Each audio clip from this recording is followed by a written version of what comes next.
Ladies and gentlemen, once again, please welcome Pete Peterson.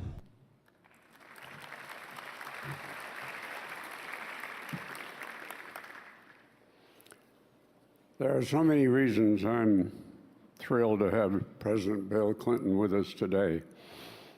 I don't think anyone is more qualified than he to discuss the urgency of our fiscal challenges, what to do about them, and how they relate to the future of American prosperity and our global stature.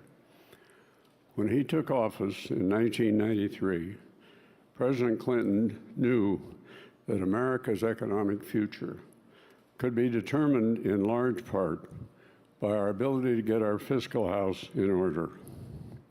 At the time, the country was emerging from an economic recession and had gone through a long period of budget deficits. Does that sound familiar to anyone? He led a bipartisan effort that bridged varying ideologies and put in place tough spending restraints, spending caps, pay-go rules, and tax increases and the like, which led to a period of major growth in the economy and even budget surpluses. I am very interested to hear how he might apply his political and leadership magic to today's polarized and paralyzed environment. Let me also say that if I were to name the president whose post-presidency I most admire, I could not imagine one that equals or certainly surpasses President Clinton's. The Clinton Foundation has brought together organizations and contributors that are across sectors and the globe to develop a stunning $63 billion to address urgent needs, including HIV/AIDS, climate change, and economic development. Having been privileged to attend the last two Clinton Foundation annual meetings, I can attest that President Clinton's knowledge of and passion for his wide range of philanthropic areas needs to be seen, to be believed. It's enough to encourage me to reconsider the amendment that restricts the presidency to 2 terms. Although, if Bill Clinton were restricted to the presidency, I fear we'd be losing some of his philanthropic talents. And who better, next month, the Clinton Global Initiative will launch a CGI America, which will focus on strengthening the American economy, creating jobs, and promoting investment. I'm looking forward to being there and getting a preview today of his thoughts on economic growth and fiscal sustainability. Mr. President, my friend, the warmest of welcomes. And who better to interview you than Gwen Ifill? As the host and managing editor of Washington Week, Gwen is one of the most respected voices in American journalism. She's also a senior correspondent for the PBS NewsHour and has moderated 2 of the most recent vice presidential debates. Gwen is the best-selling author of The Breakthrough: Politics and Race in the Age of Obama. She has been honored numerous times for her outstanding work, which includes interviewing a variety of national leaders. Gwen, we are delighted to have you here. I now introduce the President and Gwen Ifill.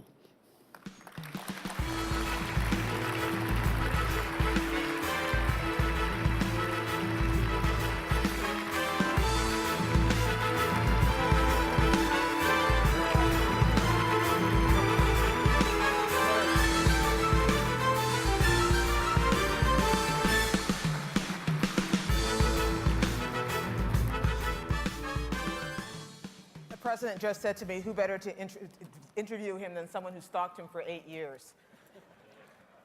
Actually, what he said was gave him hell for 8 years, but I decided to make it nicer.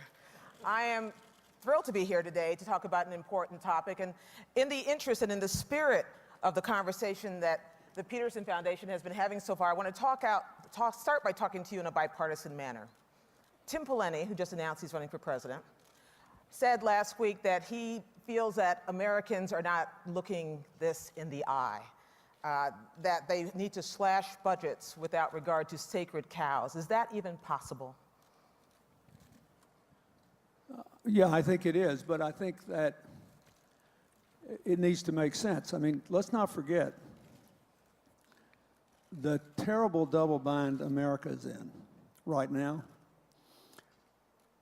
is that in classic economic terms, this is the worst time to cut deficits.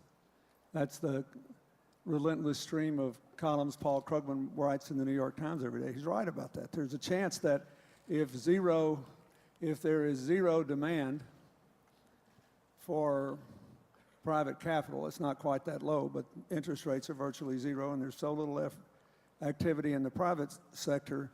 If you cut public investment at the same time, that actually you'll lose more revenues in declining economic activity and declining tax revenues than you get from the spending cuts.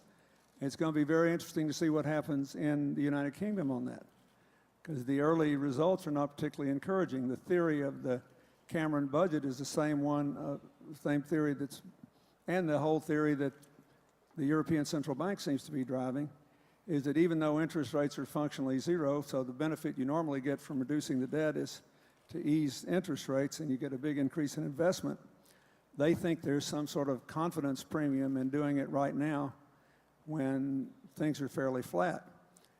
What I thought the genius of the Bowles-Simpson report was that they recommended big structural long-term changes and asked that we not start until next year when the recovery was plainly underway. And the work that Pete Peterson and Michael and the whole group in the Peterson Foundation have done is based on dealing with this over the long run. So my view is, if you deal with it over the long run and tell the American people the truth, I think that we can work through this. Now, I know some people will say that the election in New York yesterday for Congress proves that that's not true, but I just completely disagree with that. I mean, the Republicans ran to the left of the Democrats on Medicare in the last election. They excoriated us for all these savings that is now embedded in Congressman Ryan's budget.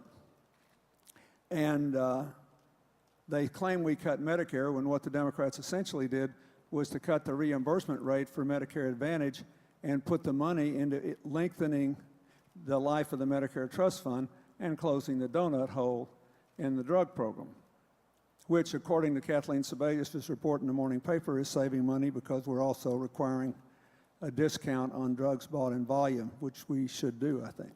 But do you think that the race in New York was a referendum on this issue, or was it about something else? It's sometimes easy to overinterpret. No, it was about Medicare.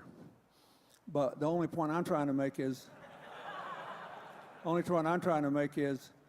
it was an inevitable consequence of the fact that the Republicans ran to the left of the Democrats. They attacked the Democrats for cutting Medicare. It was not a true charge. And the Democrats, for a reason I will never understand, decided to keep what they had actually done a secret so that the attack would certainly work. Go figure. And so it happened. But all I'm saying is you shouldn't draw the conclusion that the New York race means that nobody can do anything to slow the rate of Medicare cost.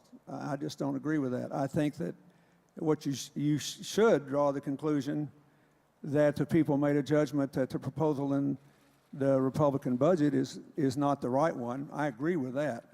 But I'm afraid that the Democrats will draw the conclusion that because Congressman Ryan's proposal, I think, is not the best one, that we shouldn't do anything, and I completely disagree with that. I think there are lots of things you can do to bring down Medicare costs. When I was president, we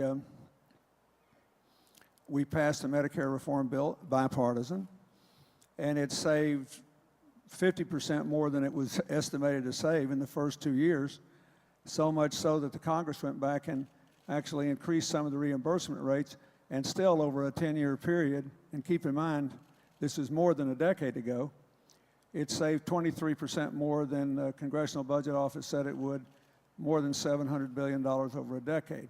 Mr. President, how So you can do this. How different are things now than more than a decade ago when you faced $300 billion in deficits when you came in office, and when you left there were surpluses as far as the eye can see? Well, the deficit problem is worse because let's go back to the bidding. This whole thing, we had never run permanent structural deficits of any size before 1981, when the American people bought the argument in the '80 election that the government was the source of all evil and there was no such thing as a good tax, no such thing as a bad tax cut.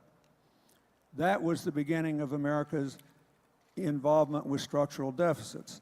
The deficit, the debt of the country was quadrupled between 1981 and 1993. Then we had 4 surplus budgets, paid about $600 billion down on the debt. And my last budget obviously was mostly President Bush's first year. We were in a recession. He proposed tax cuts, but continued to propose them, so we doubled the debt again in the next 8 years.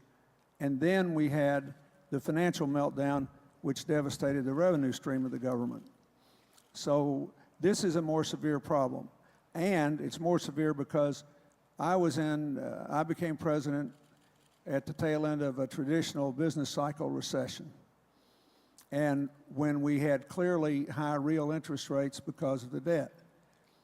This recession was caused by a financial meltdown, and the recovery has been slow even with 0 interest rates.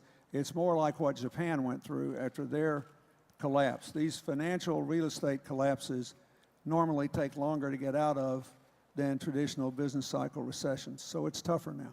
Democrats can oversell the idea that in the years when you were president, everything was rosy, and now that the Republicans have been in charge for 8 years and the Democrats are just taking it over, they should be able to fix it. Just give it back to the Democrats. They're overselling that? Well, I think that they're fundamentally right that the approach they took was better, but the Americans, if you look at the last 30 years, we only get hired when things are messed up. And so people want to feel fixed. And in 1994, we lost the Congress because people didn't feel fixed yet, and because we were vulnerable to claims that we were proto-socialist, all that stuff they said this time. And then in 2010, people didn't feel fixed yet. But in fact, a lot of good things were going on underneath the surface, including a return of America to real prominence in manufacturing and the race for clean energy technology. And I hope those 2 things will not be reversed in whatever bipartisan resolution is worked out. I still believe that essentially the same dynamics will take hold and that we'll have a bipartisan resolution, both because of the work that Vice President Biden and the Gang of 6, now 5, is doing, and because they'll want to get reelected. And people will want to see some progress on this.